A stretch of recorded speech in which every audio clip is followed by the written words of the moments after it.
Bonjour messieurs, dames.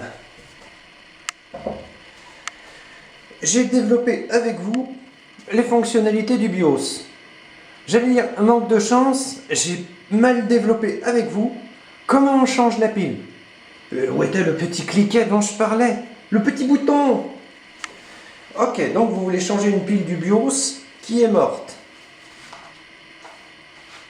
Juste ici, vous avez une partie métallique. Vous appuyez légèrement dessus.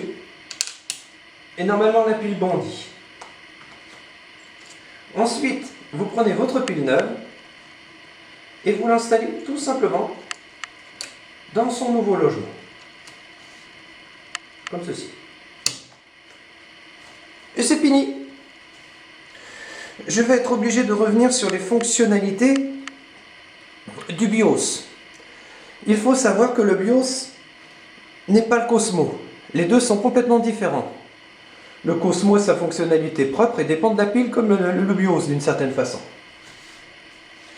Les gens font souvent une erreur, je vais dire quasiment cognitive, c'est-à-dire qu'ils se plantent un peu dans ces systèmes et ils confondent le BIOS avec le DLL. Alors, ce qu'il faut savoir, c'est que les systèmes DLL, entre guillemets, c'est Dynamic Link Library. C'est... Comment expliquer ça? C'est des lignes de code qui exécutent des fonctions préenregistrées. Du style système DLL 1000... Non, plutôt 14840. C'est tout simplement un système préenregistré. Qui sont vitales au système d'exploitation de Windows. Et aussi, accessoirement, comme ce sont des codes préenregistrés, à la navigation sur Internet. Bon, ben, je ne vais pas m'étaler plus longtemps sur ce système. Je vais en revenir au BIOS. Et il y a une bonne raison. Bien, un BIOS, c'est quoi?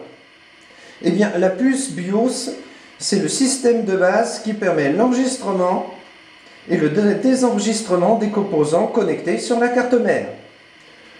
Tout ce qui est carte 3D, même le processeur, enfin tout ça, quoi. Jusqu'au barre mémoire. Le disque dur, bien sûr. Il contrôle le transfert des données, les transferts de données principaux entre les périphériques qui sont reliés à la carte mère. Jusqu'ici, rien de sorcier. Par contre, il y a eu un nouveau type de BIOS apparu depuis Windows 95. Bon, d'accord, bon, bah, vous allez me dire que c'est quoi la différence. J'avais dit que je m'expliquerais sur le plug and play. Je suis désolé si je massacre l'anglais. Donc, pour le BIOS, plug and play. Avec Windows 95 est apparue une révolution informatique, le BIOS plug and play. En français, on appelle ça le prêt à tourner. Il y a plusieurs comment dire, déterminants, moi j'ai préféré celui-là.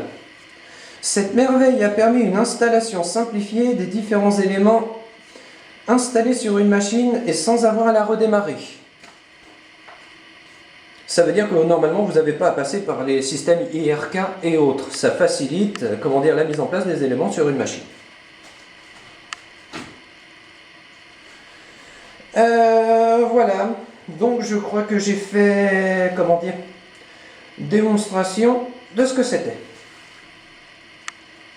De toute façon, comme à mon habitude, à l'écrit, c'est-à-dire dans le petit plus, comment dire, tout en bas, j'y mets l'explication globale de ce que je mets en ligne. Donc vous n'oubliez pas, le petit cliquet il est là, la pile saute, vous la remplacez par une neuve, vous la remettez. Ensuite, vous prenez la pile, vous la mettez dans l'emballage qui vous a été donné avec, ou tout simplement la pile elle-même. Et la vieille pile usagée, vous la mettez dans un bac qui se trouve normalement près de vos caisses, dans un magasin, pour lutter contre la pollution et accessoirement aider à la reconversion de ce matériel. Bien. De toute façon, je ferai, si je peux, parce que ça devient un peu long, un autre tutoriel sur où mettre votre matériel usagé. En général, ça se trouve dans l'entrée de vos magasins, dans des bacs spéciaux. Voilà. j'ai déjà fait un tutoriel parlant du BIOS. N'hésitez pas à le consulter pour tout ce qui est, comment dire, tout ce qui correspond à la carte mère et les usages qu'a le BIOS. Bien. Eh bien, en vous souhaitant une bonne journée et de bons montages, au revoir messieurs, dames.